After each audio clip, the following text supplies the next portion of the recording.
Have you ever found in your life that the more you try to get something, the more it seems to slip away? Or the less you try to force something, the easier it comes? These are the principles of the backwards law, and that is what we are going to be talking about today. Let's get into that. When I was 14 years old, I started meditating, and my whole life I found success by trying harder and putting in more effort to see the results. So that's exactly what I did with meditation. I forced myself to sit down more, focus on my breath harder, and concentrate deeper. But when I did this, meditation just got harder and harder. The more and more effort I put into it, and the more and more I dug to force meditation to work in my life, the harder it got. And I kept trying this over and over again, until finally, one day I almost gave up. And I sat down, and I tried not to try at all. And that was when everything changed. First, I'm going to teach you this idea of the backwards law. But before any of that, I want you to try not to think of a red gorilla in your mind. You do not want this red gorilla in your thoughts. Get rid of it. Do not think of a red gorilla. The harder you try, the more difficult it becomes. And that is the backwards law. The more we pursue something, the more we achieve the opposite of what we really want. The more you seek, the less you find. That is the backwards law. It's like trying to fall asleep at night. The harder you try, the more you seem to stay awake. But when you let go of trying to fall asleep as fast as you can, then you instantly drift off. But now that we've been talking about other stuff and your focus has drifted, you stop thinking about this red gorilla. You are no longer trying to force it from your mind, and so it just disappeared. Part 1. Effort and reward. Effort and reward in life exist on 3 graphs. Graph 1 is linear. This graph applies to simple, mindless, repetitive tasks like driving, walking, hours worked. If you do a task for a certain amount of time, then you will get the exact reward in relationship. If you work for 1 hour, then that will be the same amount of payment as if you worked for 2 hours. Or if you drove for 1 hour, that'd be the exact same distance as if you drove for 2 hours. The next graph is diminishing returns. Graph 2, diminishing returns. This graph applies to complex things like most everything in life. Productivity, the hours worked related to the quality of your work. If you worked for 1 hour, you're probably gonna get the same quality of work as if you worked for 2 hours. But if you worked for 4 hours, then your work is slightly off from if you worked for 2 hours. But if you worked for 8 hours, you're starting to see a definite decrease in the quality of your work. And if you worked for 16 hours, you're almost hurting yourself with how little progress you're making in the quality of your work in relationship to the hours that you're working. Graph 3, inverted returns. This is a graph that was made up by Mark Manson, and this graph applies to emotional and psychological experiences inside our minds, like trying to find happiness or be confident. The more you pursue and put effort into those things, the more they seem to slip away. The harder we try to be confident, the less confident we seem to become. The more we focus on being happy, the less happy we actually seem to be in our own lives. The harder we try with the conscious to do something, the less we shall succeed. The more you try to be happy, the less happy you become. Because you are trying to pursue happiness, it shines the spotlight on the fact that you think you lack happiness in the first place, or else there wouldn't be the need to pursue it.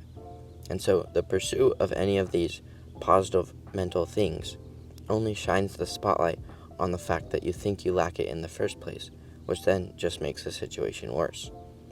It's like trying to be creative with these videos and trying to come up with ideas.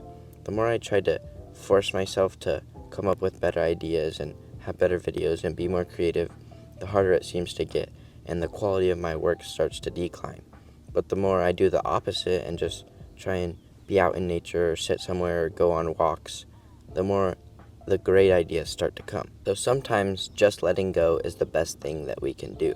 Releasing our need for these positive mental things, releasing our desire for them, pushes out this idea that we lack it in the first place or need it more in our lives. And that in turn does the reverse and brings them into our lives, because we accept the fact that we don't have them, but then that opens up the space for us to have them, and opens up the space for us to stop thinking that we need them so much, and for them to actually flow freely into our lives. Every man is happy until happiness becomes the goal. Think about it. When you were a kid, you always seemed to be happy. Everything in life always seemed to have this joy and this brightness to it. Once you grew up and you started to think that you needed to feel happy, or that you needed to feel happy all of the time, that was when the happiness actually started to drift away. The more you focused on it, the more it seemed to drift away. Every time you pursue these positive mental things, the more you begin to drift away from them. Now, I'll give you one more example before we move on to how you can use this to benefit in your own life. Imagine if you were tasked with trying to clear a pool or a pond of super cloudy water. You could try and stir it out or filter it out or fish it out, but the more you did this and the more effort you put into trying clearing it, the more dirty it would become. You would just swirl around the cloudiness or bring up more of the dust from the bottom. But if you just did the opposite and sat on the side and watched the dust settle and the cloudiness settle, that would be the fastest route. So the more you let go and the more you just let things naturally settle, the easier they will come. Now that we understand what the backwards law actually is and what it symbolizes, let's move on to how you can actually use it in your own life to benefit.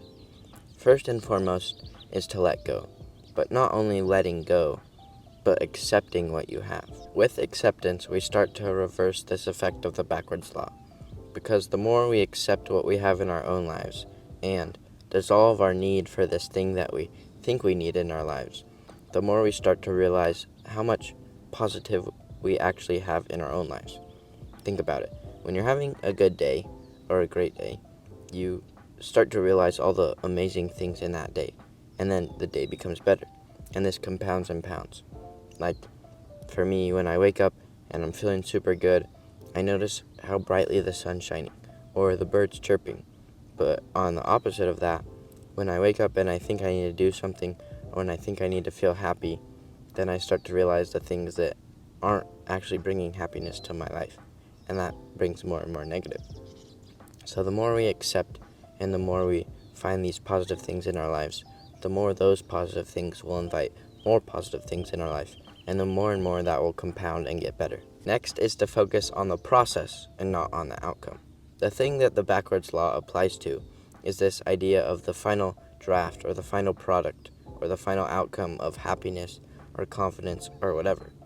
But in reality, happiness and confidence and all these mental things that the backwards law applies to, they aren't final products. They are drafts. They're everyday drafts that you are living through the process. It's not an outcome, it's a process.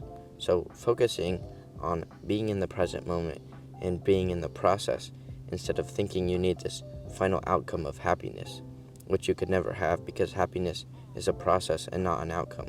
That is how you benefit from it in your everyday life. It's like the idea of the infinite game. Infinite games can never be won, or there can never be a final result or a final outcome of the game. So if there is no final winner or final result, what is the point of the game? The point of the game is the game, to play the game and to enjoy the process of the game. So focus more on the process and on enjoying the game instead of this final outcome that you think you need. So to wrap everything up, the backwards law applies to a few things in life, a very select few, but these things are very important. These positive mental and psychological things like being happy or meditating, that is what the backwards law applies to. And the more we let go and the more we focus not so much on having it in our lives, the more we invite it into our own lives. Because the backwards law states, the more we pursue something, the more we achieve the opposite of what we actually want. So then to use and to benefit from the backwards law in your own life, you must let go and release these things. To accept what you already have and to be focused on the process and not so much on the outcome. So this is my action step for you.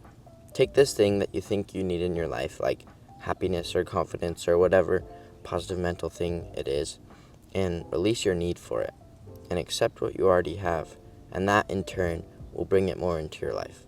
Or with things like meditation, release your focus on it or release your effort in it, and that in turn will bring more fluidity and flow. Thank you for watching, and remember, you can't change your life until you change what's in here. You got this.